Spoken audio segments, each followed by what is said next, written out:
Hello students, welcome to our channel. Question number 1 from average. Question में दिया है कि एक क्रिकेटर ने 8 पारियों में किसी निश्चित औसत से रन बनाया।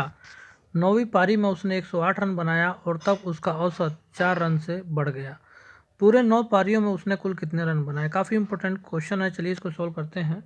क्वेश्चन में दिया है कि एक क्रिकेटर ने 8 पारियों में किसी निश्चित औसत से रन बनाया। हमको औसत नहीं दिया है कि कितने औसत से उसने रन बनाया है। मान लेते हैं कि 8 पारियों में उसने एक्स के औसत से रन बनाया है और इस एक्स के औसत से जो रन बनाया है इसका औसत हम कुल 8 पारियों का एक्स मान लेते हैं। तो हम क्या करेंगे, इस एक्स के औसत को अगर मैं 8 पारियों से गुणा कर दूंगा तो ये टोटल रन हो जाएंगे 8 पारियों के। उम्मीद करता हूँ इतनी बात सब आपके समझ में आ गई होगी। कोई भी औसत होता है उसकी जब उसकी पारी से जब गुणा कर देते हैं तो वो कुल रन हो जाते हैं 8 पारियों के। यहाँ से 8 पारियों के कुल रन हमारे हो गए। आगे कहता है 9वीं पारी में उसने 108 रन बनाया। अगर मैं 9वीं पारी को इसमें ऐड कर दूं 108 रन को तो 9 पारियों के कुल रन हमारे यहाँ से आ गए। आगे मैं बता दूं तो ये 9 पारियों के कुल रन बराबर, अब मैं 9 पारियों के कुल रन बराबर दिखाना है मुझे। कह रहा है और तब उसका औसत 4 रन से बढ़ गया।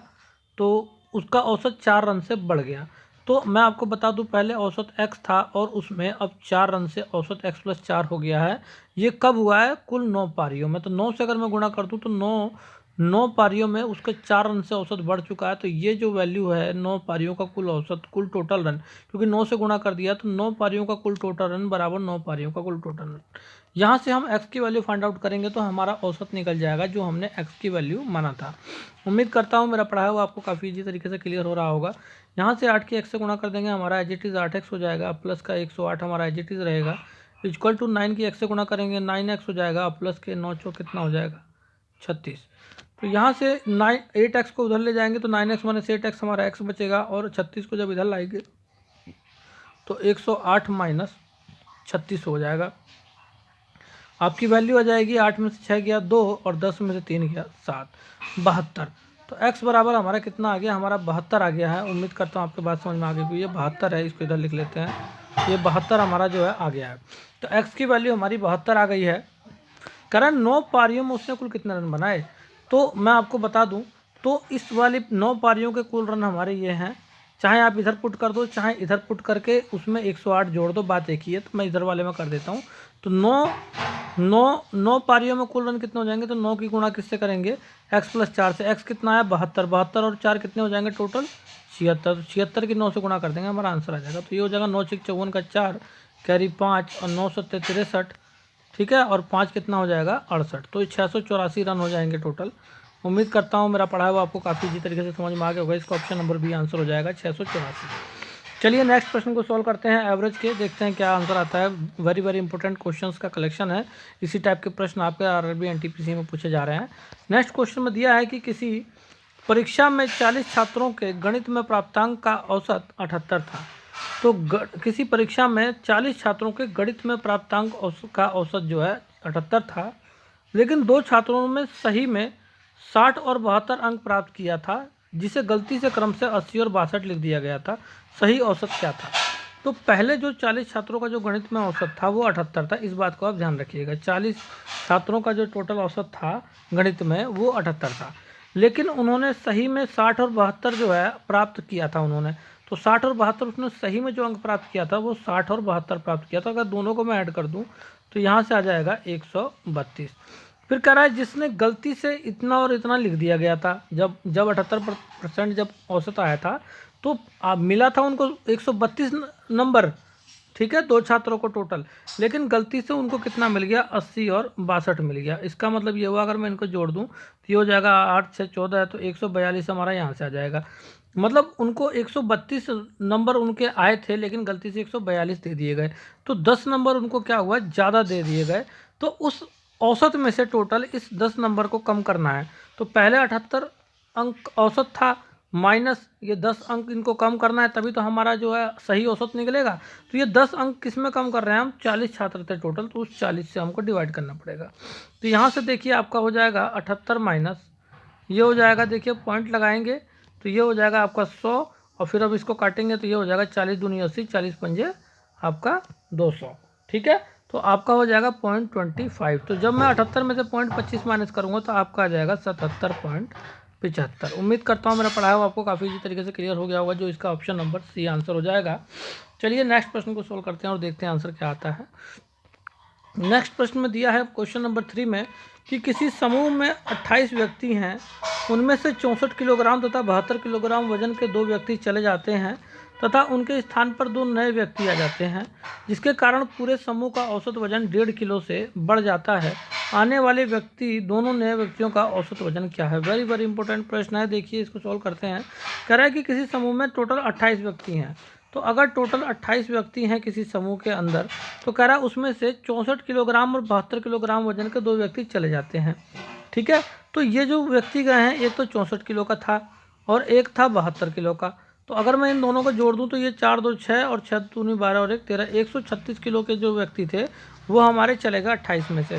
फिर उन्हीं की जगह पे 2 नए व्यक्ति आ गए और उनके आने की वजह से जो पूरे समूह का जो औसत वजन है वो 1.5 किलो बढ़ गया।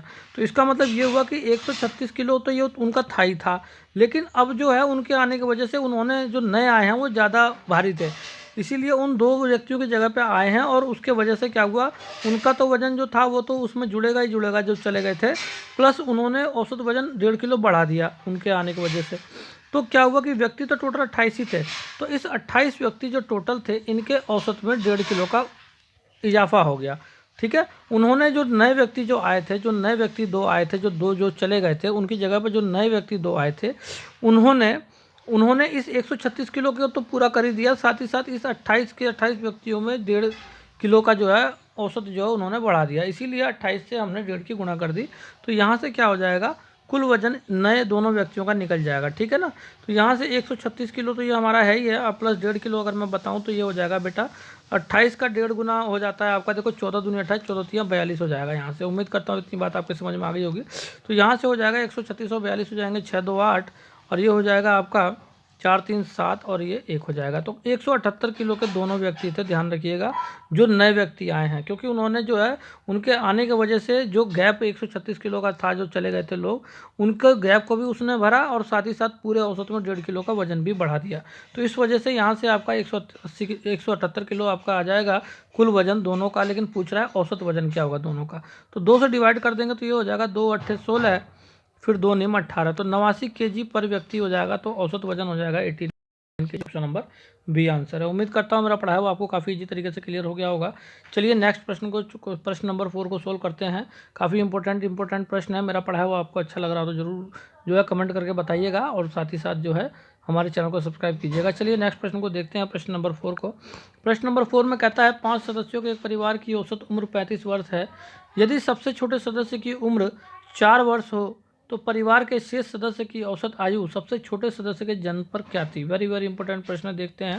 कह रहा है 5 सदस्यों के एक परिवार की औसत उम्र 35 वर्ष है, तो अगर औसत वर्ष 35 वर्ष है, औसत उम्र जो है 5 सदस्य हैं, तो 5 से गुणा कर दूंगा तो कुल उम्र निकल जाएगी इनकी, तो इनके पाँचों सदस्यों की उम्र का योग निकल जाएगा। तो यहाँ से आ जाएगा 5 5 25 का 5 कैरी 2 और 5 या 15 और 2 17, तो 175 जो है वर्ष जो है ये क्या निकल गई आपकी, 5 के 5 जो सदस्य हैं उनके कुल उम्र निकल गई। कह रहा यदि सबसे छोटे सदस्य 4 वर्ष का है तो परिवार के शेष सदस्य की औसत आयु सबसे छोटे सदस्य के जन्म पर क्या थी? तो सबसे छोटा अगर 4 वर्ष का है, तो 4 वर्ष का अगर सबसे छोटा है तो 5 सदस्यों का परिवार है, तो अगर मैं इन 5 के 5 को 4 से गुणा कर दूं तो 20 वर्ष हो जाएगा। तो यहाँ से 20 वर्ष अगर मैं इन सभी में से घटा देता हूँ तो सबसे छोटा जो बच्चा जो जन्म हुआ है जिसका, उसकी उम्र के समय इन सभी की टोटल उम्र निकल जाएगी। तो मैंने क्या करा, देखिए 5 सदस्यों का परिवार है, सबसे छोटा 4 साल का है, तो मैं इस 5 के 5 सदस्यों की 4 से गुणा कर दूंगा तो 20 वर्ष इनके कम हो जाएंगे। तो यहाँ से आ जाएगा 155 वर्ष। ये वो वैल्यू आ गई जब छोटा बच्चा जन्म लिया था। ठीक है ना, सबके 4 वर्ष मैंने कम कर दिए। तो यहाँ से जो ये वर्ष आया है ये उसके जन्म के समय का वर्ष है, जब वो जन्म हुआ था। इसका मतलब तब क्या कितने व्यक्ति थे जन्म के समय, वो जन्म होने वाला था उस समय जो है टोटल सदस्य कितने थे, 4 थे, क्योंकि वो उस समय पेट में था, वो जन्म होने वाला था। तो इसको 4 से डिवाइड कर देंगे, 4 से डिवाइड करना है सॉरी, तो 4 से डिवाइड करेंगे तो सबसे छोटे सदस्य के जन्म पर कह रहा है कि शेष सदस्यों की औसत आयु कितनी थी। तो शेष सदस्य की बात कर रहा है, इसीलिए इसका मतलब वो अभी जन्म नहीं हुआ था उसका। तो 4 से डिवाइड करेंगे ना, तो यहाँ से आपका जो है औसत उम्र निकल जाएगी शेष सदस्यों की। 4 ही लोग हैं तो 4 से डिवाइड कर देंगे, तो यहाँ देखो ये हो जाएगा 4 तिहाई 12, आपका बचेगा 3 35 हो जाएगा, फिर 4 8 32, फिर आपका 3/4 हो जाएगा वर्ष। तो 38 होल 3/4 वर्ष जो है आपका इसका ऑप्शन नंबर डी आंसर हो जाएगा। उम्मीद करता हूँ मेरा पढ़ाया हुआ आपको काफ़ी इजी तरीके से समझ में आ गया होगा। चलिए नेक्स्ट क्वेश्चन को सोल्व करते हैं, देखते हैं क्या आंसर आता है। काफ़ी इंपॉर्टेंट प्रश्न है। नेक्स्ट प्रश्न में कहता है कि किसी कंपनी के 80 कर्मचारियों का औसत वेतन 3600 रुपये है। यदि कंपनी के 2 प्रबंधक के वेतन को मिला दें तो औसत 800 रुपये से बढ़ जाता है, तो दोनों प्रबंधकों का औसत वेतन क्या है। वेरी वेरी इंपॉर्टेंट प्रश्न है, इसको देखिएगा। कह रहा है किसी कंपनी के 80 कर्मचारियों का औसत वेतन दिया हुआ है 3600 रुपये। तो अगर मैं इस 3600 रुपये को अगर मैं 80 से गुणा कर दूं तो 80 कर्मचारियों का कुल वेतन निकल जाएगा। तो यहाँ से कितने जीरो हो जाएंगे हमारे, 3 जीरो तो पहले से हो जाएंगे। 8 से 48 का 8 हो जाएगा, आपका कैरी 4 हो जाएगा, और इसके बाद 8 3 24 और 4 कितने हो जाएंगे 28। तो कुल जो वेतन आया है आपका, ये आया है 2,88,000 रुपये। ठीक है, ये 80 कर्मचारियों का कुल वेतन आ गया। कह रहा है यदि कंपनी के 2 प्रबंधक के वेतन को मिला दिया जाए तो औसत वेतन 800 रुपये बढ़ जाता है। पहले 3600 रुपये औसत वेतन था, अब 800 बढ़ गया। तो 800 अगर इसमें जोड़ दूँ तो आ जाएगा 36 और 8, ये हो जाएगा 4400 रुपये। उम्मीद करता हूँ इतनी बात आपके समझ में आ रही होगी। ठीक है, तो 4400 रुपये अब औसत हो चुका है, लेकिन 2 प्रबंधकों का वेतन मिल चुका है। पहले कितने कर्मचारी थे, 80 थे। अब कर्मचारी कितने हो जाएंगे, 2 प्रबंधकों को जोड़ के 82 हो जाएंगे। अब मुझे इसकी क्या करनी पड़ेगी, मल्टीप्लाई। देखो 2 जीरो पहले से ही है, 2 जीरो मैंने पहले से ही लिख लिए। ठीक है, इसके बाद अब मैं 82 की 44 से गुणा करूँगा। तो देखो यहाँ से क्या आ जाएगा, ये हो जाएगा आपका, एक सेकेंड, 82 की 44 से गुणा करनी है। ठीक है, तो यहाँ से आपका हो जाएगा 44, ठीक है, गुणा 82। तो अगर मैं इसकी गुणा करता हूँ, इसको यहाँ से देख लीजिएगा 44 की कैसे 82 गुणा करते हैं। ये आपका 44 है। ठीक है, तो ये हो जाएगा 4 दूनी 8, फिर आपका हो जाएगा 4 दूनी 8, 8 चौक 32, 32 और 8 कितने होते हैं आपके, ये हो जाएंगे 40 का जीरो कैरी 4। ठीक है, और ये हो जाएगा आपका 40 का जीरो कैरी 4, 8 चौक 32 और 4 कितने हो जाएंगे 36। तो 3608 हो जाएगा, यहाँ से आ जाएगा 3608। ठीक है, तो ये 3608 हो जाएगा। अब इस बात को ध्यान रखिएगा, ये जो है ये आपके वो हैं जिसमें आपके प्रबंधक भी शामिल हैं। ठीक है, इसमें से आपको इनके वेतन में से इनके वेतन को माइनस करना है 80 कर्मचारियों के। तो यहाँ आ जाएगा 360800 माइनस ये हो जाएगा 288 और 000। तो यहाँ से जो वैल्यू निकलेगी वो इन दोनों का कुल वेतन निकल जाएगा, जो दोनों प्रबंधक हैं। अगर मैं इसको माइनस करूँ तो 0 हो जाएगा, 0 हो जाएगा, 8 में 0 गया 0, वो 8 हो जाएगा, और आपका 10 में से 8 गया 2, और यहाँ बचेगा आपका 15, 5 बचेगा, 15 हो जाएगा, 15 में से 8 गया हो जाएगा आपका 7। तो यहाँ से 72,800 रुपये आपका किसका निकल गया है, ये दोनों कर्मचारी जो प्रबंधक हैं उनके वेतन निकल चुका है, दोनों का सम। तो अगर मैं 72,800 का, अगर मैं 72,800 की 2 से डिवाइड कर दूं तो आपका औसत वेतन निकल जाएगा दोनों का। तो 2 से डिवाइड करते हैं तो ये आ जाएगा 2 3 6, आपका बचेगा 1, आपका 12 हो जाएगा, 2 6 12, फिर 2 चौका 8, 0 36,400 आपका जो है 36,400 रुपये, इसका ऑप्शन नंबर बी आंसर हो जाएगा।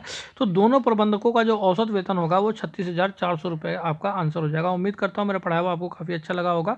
मेरा पढ़ाया हुआ आपको अच्छा लगा हो तो जरूर चैनल को सब्सक्राइब कीजिएगा, साथ ही साथ लाइक बटन को हिट कीजिएगा, और कमेंट करके बताइएगा मेरा पढ़ाया हुआ आपको कैसा लगा। Okay students, bye.